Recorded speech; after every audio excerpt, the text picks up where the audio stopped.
बिस्मिल्लाहिर्रहमानिर्रहीम। अस्सलाम वालेकुम नाज़रीन, मैं हूं डॉक्टर अली और आप देख रहे हैं मेरा फेसबुक और यूट्यूब चैनल। नाज़रीन, पाकिस्तान को नया हमसाया मुबारक और पाकिस्तानियों को भी नया हमसाया मुबारक हो। नाज़रीन, पाकिस्तान ने अफगानिस्तान का 400 किलोमीटर इलाका वापस करने से इनकार कर दिया है और इसके साथ ही नाज़रीन एक अहम तरीन फोर्स जो है उसकी तैनाती के हवाले से भी खबरें आ रही। इसकी तमाम तरह डिटेल्स आपके साथ हम आज के व्लॉग में शेयर करेंगे। जबकि एक और बड़ी और अहम तरीन डेवलपमेंट है कि पाकिस्तान की मुसल्लह अफवाज ने 23 और जहन्नुम हासिल कर दिए हैं। इसकी ताज़ा तरीन तफसीलात और नाज़रीन इस वक्त तंदूर और ऑपरेशन सिंदूर वाले यानी तंदूर और सिंदूर वाले दोनों में सफ़े मातम बिछ गई है। ये तमाम तर डिटेल्स आप जानेंगे। वीडियो की तफसील में जाने से पहले अगर आपने हमारे इस चैनल को सब्सक्राइब नहीं किया हुआ तो आपसे गुजारिश है काइंडली इसको सब्सक्राइब कर लें और बेल आइकन को ज़रूर दबा दें ताकि हमारी आने वाली वीडियोस सबसे पहले आप तक पहुंच सकें।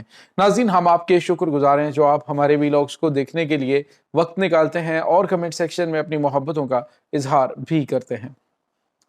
नाज़रीन, इस वक्त बहुत बड़ी बड़ी डेवलपमेंट सामने आ रही हैं, लेकिन इस वक्त जो सबसे अहम तरीन डेवलपमेंट है वो ये है कि पाकिस्तान ने जो अफगानिस्तान से 23 चौकियां इस जंग के दौरान छीनी थी, अब नाज़रीन उसके हवाले से बड़ा फैसला हो चुका है। अफगानिस्तान इस वक्त पाकिस्तानी जो सरहदें हैं उनके ऊपर हमला करने की एक नई तैयारी कर रहा है और शरीत यह है कि भारत की जानिब से कुछ नए मिसाइल जो हैं वो अफगानिस्तान को दिए जा रहे हैं। अफगानिस्तान की दुम पे हाथ जो है वो भारत फेर रहा है, लेकिन इस वक्त जो इनकी थोड़ी सेंसिबल क़यादत है वो इनको समझा रही है कि पाकिस्तान के साथ भारतीय इमा के ऊपर पंगा ना लो, क्योंकि भारत खुद अभी जूते खा चुका है। वो तुम्हें सिर्फ एक मोहरे के तौर पे इस्तेमाल कर रहा है। लेकिन नाज़रीन, जो कंधारी तालिबान है, मुल्ला हैबतुल्लाह ख़ुज़ादा, उसके गार्ड्स तो मारे गए लेकिन वो बच गया और अब जो है उसने कहा कि हम पाकिस्तान से बदला लेंगे और पाकिस्तान में बड़े पैमाने पे हम जो है वो दहशतगर्दाना कार्रवाइयाँ करवाएंगे। तो नाज़रीन, आपको ये बताते चलें कि पाकिस्तानी सरहदों के करीब जो चौकियाँ थी इनकी वो तो सारी पाकिस्तान के कब्ज़े में आ गई और अब यानी आप यूँ कह लीजिए कि इनके अहम तरीन इलाके जो है कि पूरी पट्टी जो है वो ताजिकिस्तान तक वो पाकिस्तान के कब्ज़े में, जिसमें वाखान कॉरिडोर का रास्ता वो भी इस वक्त नाज़रीन पाकिस्तान के कंट्रोल में है। तो नाज़रीन, पाकिस्तान अब बराह रास्त वस्ती एशियाई रियासतों से जुड़ चुका है।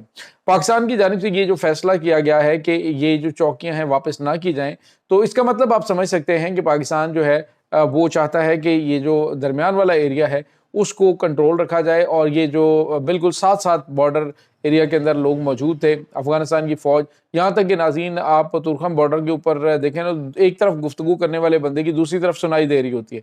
तो बॉर्डर्स के दरमियान जो है वो एक बफर जोन कायम रहता है, होना चाहिए, ताकि जो कम अज़ कम सिक्योरिटी पॉइंट ऑफ व्यू से चीज़ों को बेहतर किया जाए। अभी जो खुद कुछ बम्बार आते हैं और आके उस साइड से अगर वहाँ पे धमाका करते हैं तो वहाँ पे सिक्योरिटी फोर्सेस को वो नुकसान पहुँचाते रहे, पहले भी पहुँचाते रहे।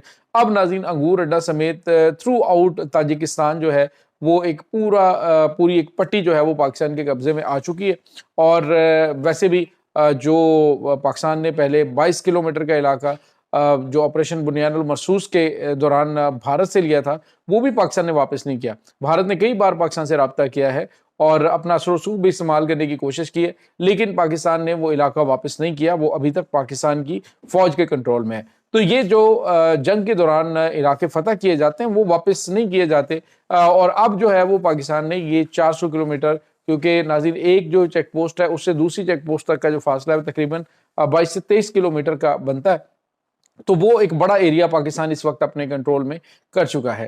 तो नाज़रीन, यहाँ पे आपको ये बताते चलें कि अब बराह रास्त पाकिस्तान वस्ती एशियाई रियासतों से जुड़ चुका है और अब वो जो हम वाखान कॉरिडोर, अफगानिस्तान की मिन्नतें तरले जी के मिल के काम करते हैं, यहाँ से ये राहदारी हमें दें और हम जो है वो एक शॉर्टेस्ट रास्ते से ताजिकिस्तान के साथ तिजारत करें। तो अब नाज़रीन कम अज़ कम जो वस्ती एशियाई रियासतें पाकिस्तान के लिए 100 अरब डॉलर की मार्केट है और वो पाकिस्तान वहाँ से ले सकता है, क्योंकि ये तमाम की तमाम जो मिडल ईस्ट जो वस्ती एशियाई रियासतें हैं ये सारी की सारी लैंड लॉक्ड हैं। इनके पास ना समुंदर है और ना इनके पास तिजारत के दूसरे रास्ते मौजूद हैं।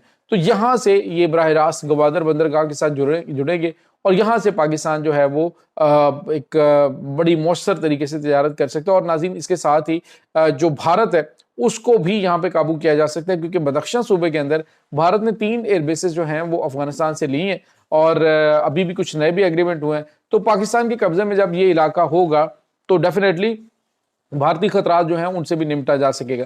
اور ناظرین تیسرا یہ ہے کہ چائنا جو ہے وہ اس وجہ سے محفوظ ہو جائے گا، کیونکہ واخان کا جو راستہ ہے اسی راستے سے، یعنی یہ جو چائنا کے ساتھ جڑتا ہے، یعنی چائنا، پاکستان اور وسطی ایشیائی ریاستیں اور افغانستان کا علاقہ تھا، تو اب یہ پاکستان کے پاس ہے. یہاں سے دہشت گردی کا خطرہ تھا، تو اب یہ خطرہ جو ہے چائنا کے لیے بھی ٹل چکا ہے. تو یہ ناظرین کچھ تازہ ترین اپڈیٹ ہے. دوسری جانب افغانستان کے اندر تو اس وقت ہلچل مچی ہوئی ہے، لیکن دوسری جانب پاکستان کے اندر موجود جو نمک حرام ہے ان کی بھی دوڑیں لگ چکی ہیں، کیونکہ وفاقی حکومت نے نوٹیفیکیشن جاری کیا ہے اور صوبائی حکومت نے آرڈرز کر دیے کہ خیبر پختونخوا کے علاقے کے اندر جو سینکڑوں کی تعداد میں بڑے بڑے جو کیمپس تھے، ریفیوجی کیمپس، ان سب کو ختم کر کے جو زمین ہے وہ وفاقی یہ جو صوبائی حکومت ہے اس کے حوالے کرنے کے باقاعدہ احکامات دے دیے گئے ہیں. اور ساتھ ہی یہ بھی کہا گیا ہے کہ کوئی بھی جو افغان مہاجر ہے وہ پاکستان میں نہیں رہے گا، چاہے اس کے پاس ویزا ہے چاہے نہیں ہے، وہ ابھی جائے گا اور اس کو اب پاکستان میں بالکل بھی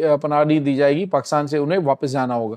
ناظرین پہلے بھی آپ کو پتا ہے کہ پاکستان نے ان کے اوپر جتنی بھی مہربانیاں کی ہیں ایکسٹینڈ کرتا رہا پاکستان ڈیٹ کہ جی ان کو واپس بھیجنا ہے، لیکن اب احکامات دے دیے گئے کہ جہاں جہاں پہ یہ موجود ہیں فوری طور پہ پاکستان سے نکل جائیں، ادروائز انہیں جو ہے وہ پکڑ کے دھکے دے کے نکالا جائے گا.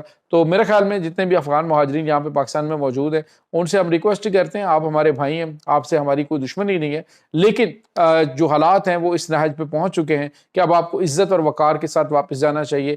ہم نے 50 سال آپ کی میزبانی کی ہے، 50 سال ہم نے آپ کو اپنے حصے کا بھی کھانا دیا ہے، لیکن اب ہماری آپ سے گزارش ہے کہ آپ رسپیکٹ کے ساتھ واپس چلے جائیں تاکہ کوئی ناخوشگوار جو یادیں ہیں وہ لے کے آپ نہ جائیں. تو یہ ناظرین چیزیں جو ہیں وہ اس وقت چل رہی ہیں. دوسری جانب ناظرین بھارت کے اندر جو ہے وہ اس وقت صف ماتم بچھی ہوئی ہے کہ ہم کروانا کیا چاہ رہے تھے اور پاکستان نے کر کیا دیا ہے. اس وقت بھارتی ٹی وی کے اوپر یہ ڈسکس کیا جا رہا ہے کہ افغان طالبان کے خلاف تو بھارت تھا، لیکن اب جو ہے وہ پاکستان سے آپریشن سندور میں بقول مودی کے وہ کہتے ہیں جی کہ ہم نے بڑی کامیابیاں حاصل کی، آپریشن سندور بڑا کامیاب تھا. تو کامیابی کے بعد آپ کو یہ جو افغان طالبان ہے ان کا سہارا کیوں لینا پڑا ہے؟ پہلے تو آپ افغان طالبان کے خلاف تھے. تو خود بھارت کے اندر آوازیں اٹھنا شروع ہو گئیں کہ پاکستان سے اس قدر بھارت خوفزدہ ہے، آپریشن سندور نے اس قدر لرزہ طاری کر رکھا ہے کہ وہ اپنے دشمن کے ساتھ بھی ہاتھ ملانے کے لیے تیار ہو چکا ہے اور بڑے بڑے معاہدے جو ہیں وہ کیے جا رہے ہیں. دوسری جانب ناظرین آپ کو یہ بتاتے چلیں کہ اس وقت افغانستان کے اندر بھی ڈھٹائی کی انتہا دیکھیے کہ 23 پوسٹیں جو ہیں دفاعی پوسٹیں وہ قبضے میں آ چکی، 400 کلومیٹر کا علاقہ قبضے میں آ چکا ہے، 300 سے زیادہ دہشت گردوں کو پاکستان نے اڑا دیا ہے، اندر گھس کے بڑی کارروائیاں کی ہیں. تو اب جو ہے وہ جو فوجی گاڑیاں ہیں، ہموی گاڑیاں جو امریکہ چھوڑ کے گیا تھا، ان کے اوپر چڑھ کر جو ہے وہ نعرے لگا رہے تھے کہ ہم جیت کے. یہی کچھ جو ہے وہ انڈیا بھی کر رہا ہے، 7 جنگی جہاز تباہ کروائے، اس کے بعد اپنے 250 فوجی مروا لیے، اپنے جو ہے وہ پائلٹس پکڑوا لیے، سارا کچھ کروا لیا. تو اب کہتے ہیں جی نہیں ہم تو جنگ جیتے ہوئے ہیں. تو بالکل ٹھیک ہے، آپ بھی اسی طرح سے جیتے ہوئے ہیں تو کریں انجوائے. ابھی جو ہے اس کے بعد بھی پاکستان کچھ بڑی کارروائیاں ناظرین کرنے کا ارادہ رکھتا ہے. کچھ تازہ ترین اپڈیٹ آنے والی ہیں جو آپ کے ساتھ ہم شیئر کریں گے، کنفرمیشن ہونے دیں. اپنا بہت سارا خیال رکھیے گا. اس تمام صورتحال کے بارے میں کمنٹ سیکشن میں اپنے خیالات کا اظہار ضرور کیا کریں. ڈاکٹر علی کو اجازت دیجیے. پاک فوج زندہ باد، پاکستان پائندہ باد، پاکستان کے گمنام ہیروز کو سلام. اللہ وارث.